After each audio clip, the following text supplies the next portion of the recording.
All right, welcome everyone. This is going to go ahead and be your introduction module 1 to Linux. To go ahead and give you a little bit of a basic background or anything else, I'm going to be doing a little bit of a pairing with the PowerPoint slides that are provided by the textbook. But a lot of the discussion I'm going to be having will be a little bit off script. And the way that these actual lectures are going to be structured is going to be, I'm going to try to condense them to about 10 to 11 minutes.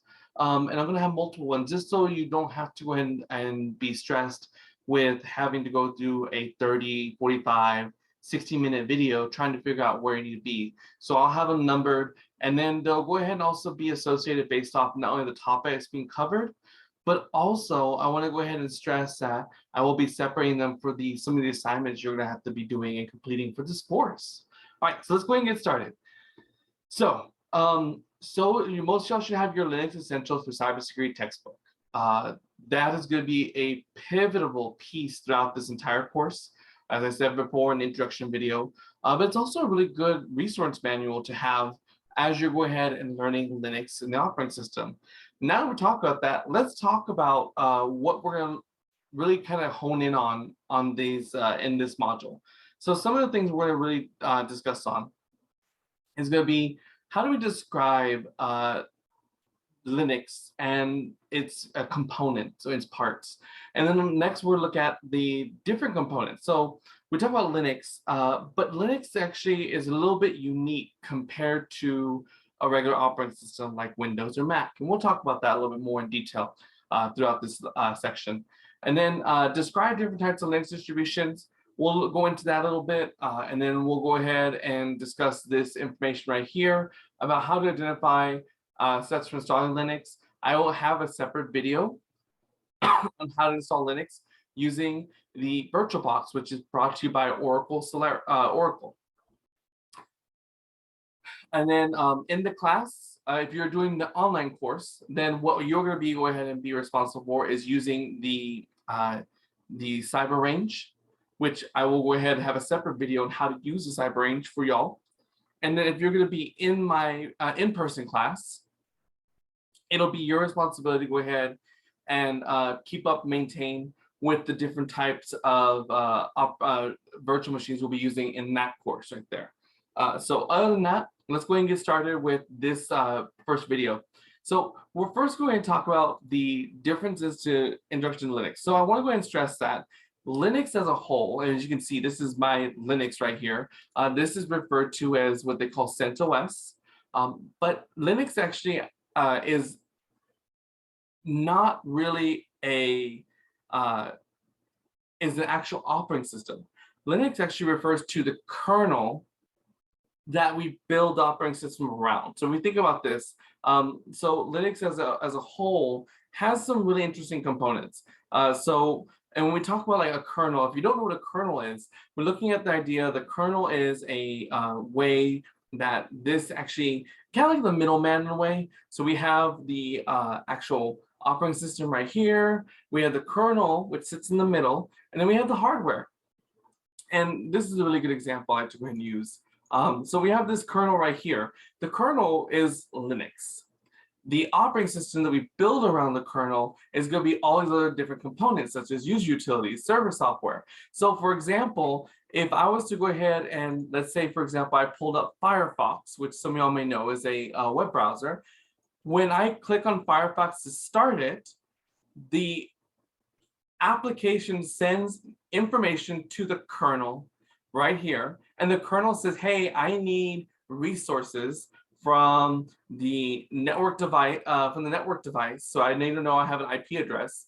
I also need processing resources from the CPU. I need memory resources. So it kind of does all this actual wrangling of all the different resources. So as a whole, the Linux itself is not an operating system. It is a kernel, and we build the operating system on top of the kernel. And you know, when we talk about this, so this actually leads us to another really good thing. Part of it is because of the fact that Linux is a kernel, and we can actually go ahead and break up the different components and add and subtract whatever we want. It really makes this customizable to fit our needs. And this goes into a little bit more detail about like what we're going to talk about next. So when we talk about Windows, okay, let's talk about Windows. We're talking about the Windows operating system. We're like, there's not really much discussion about which one you're running. It's either you're running the most latest one or you're running not the most latest one. So you can be running Windows 7, Windows XP, Windows 8, Windows 10, or you can also be running Windows Server 2012, 2K16, 2K19, Windows 2000. You have all these different, what they call flavors, but they're actually just additions of Microsoft Windows. Well, Linux and the Unix operating system have a very similar breakdown as well. They have also distributions, but they break it down a little bit differently. So when we look at the different distributions, you're going to hear two different phrases. You're going to hear the term distributions. That's the more term that's used in the business world. But if you're talking to someone that knows Linux, you're going to hear them say distributions or distros. Okay, what distro are you running? But you're also going to hear the term flavor. What flavor of Linux? And so when we think about this, why is it like referred to flavor? Well, think of it as like when we think about the different types of flavors, when we talk about like cooking and how we taste things, those are going to be like, those are what suits you, like what really speaks to you, and what it really like, cleanses your palate in a way. So when we look at that, we can kind of see that the flavor refers to the distribution. And these are broken down to 4 different categories. We have the commercial ones. And the 2 most common commercial ones that you're going to go ahead and hear is going to be called RHEL, which is Red Hat Enterprise Linux. And then you have SUSE, which is, I believe, if I remember correctly, it's either German or Scandinavian commercial enterprise Linux operating system. From there, we have some home amateur ones. Now, what I will go ahead and say is that this is not a complete list. There's over 100 different distributions of Linux, and there's many more being built constantly throughout the entire world because of it being so customizable. So we have ones that are very, very common, such as Fedora. Another home amateur one that's going to be very common is going to be CentOS. Another one is going to be very common, going to be Linux Mint. You may have heard of that. It's actually a Linux built on a very, very small package, or takes up very little space. Almost like a little tiny Mint, okay? Mini. And then you have these security breakouts. So one of the most common things you're going to see is that Linux is very, very useful when we're talking about pen testing. So some of the more common ones are going to go ahead and be Kali Linux, Alpine Linux, and Parrot OS. All of these are different flavors of the security genre, okay? So the security distribution has a couple different flavors too, and there's several more out there. This is not the only ones. You're gonna find other ones like Mandrake was one of them before, and then there was Kali, but there was actually, before it was called Kali, it was called another different flavor, and then they revamped it to be Kali. And then we have these live ones. Now, the live version really just refers to the idea that it's a bootable system. So you don't have to install anything to disk. These can you don't actually have to install anything onto an actual hard drive. You can run it off a USB, you can run it off a CD, you can run it off a DVD, but there's no writing. You can't write anything to it. Whatever is actually there, that's what gets installed. So whatever has actually been configured to have, that's what you get. And those are called live disks or live boots, all right? So now the big question is that some of y'all are thinking, well, why Linux? Okay, some of y'all, for the most part, this is your first time exploring Linux as a whole. So some of y'all are kind of being like, well, why Linux? Why not Windows? Why not Mac OS or iOS or Android? Well, the best way to explain it is that, well, it's everything and it's nothing at the same time. So to kind of get a little bit more perspective, let me go ahead and see if I don't have it here. That's okay. I can come over here. So one of the really interesting things about Linux as a whole is that really and truly the best thing about Linux, actually, let me go ahead and pull up, let's pull up Word. That'll be easier. I guess I could use this too, but it's okay. Let's do new document. So what is some really interesting, why Linux? We're talking about Linux. We're talking about anything that has to do with the actual idea, like, well, why can't we use Mac OS? Why can't we use Windows?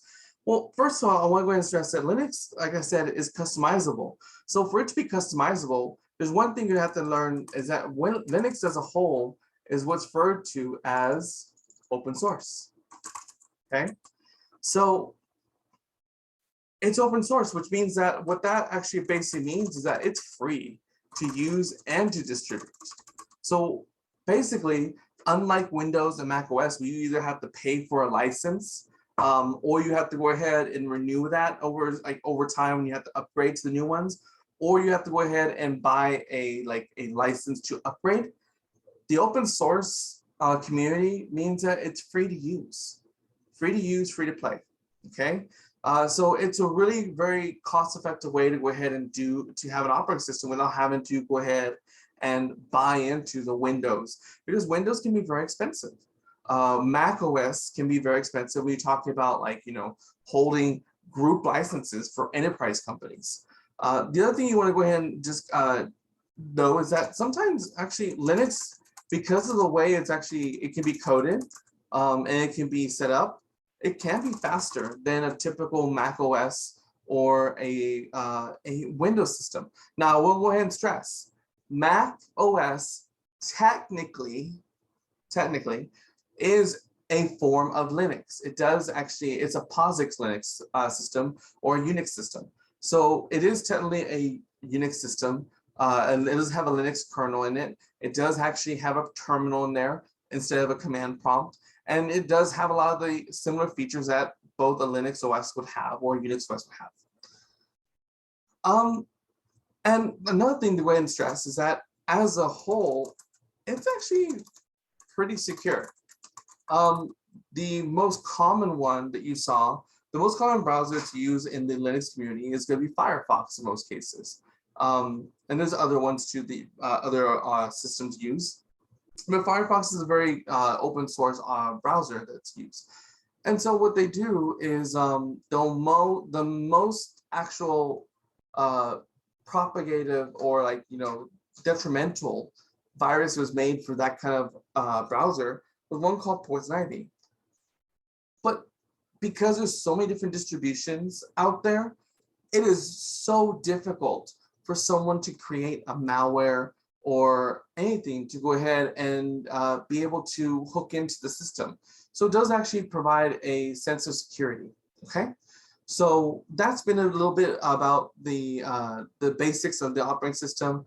What I will go ahead and say is from here, I will go ahead and also suggest that you go ahead and look at the link for analyzing Linux through the history. To get a history, a little bit of small video on YouTube to go into the history lesson of Linux. And then from there, the next video is going to go ahead and be talking about how to go ahead and give you an introduction to the Linux terminal. And then we'll start picking apart some of these commands, okay? So what I'll do is actually, I'll bring them up by, I'll bring up the terminal on one, I'll bring up the actual folders and the systems on the other. And we're going to step through these commands as if we were doing it by hand.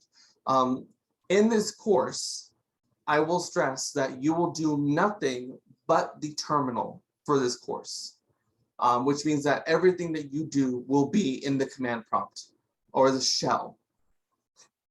So gone are the days of the use of the GUI, because anybody can use a GUI. But if you can master the terminal, you can be a force to be reckoned with in any of the IT and cybersecurity community. So that said, go ahead and continue. If you want to continue on, you can go ahead and continue on to the next video. If not, you can go ahead and take a break. However you want to do, I'll see you in the next video.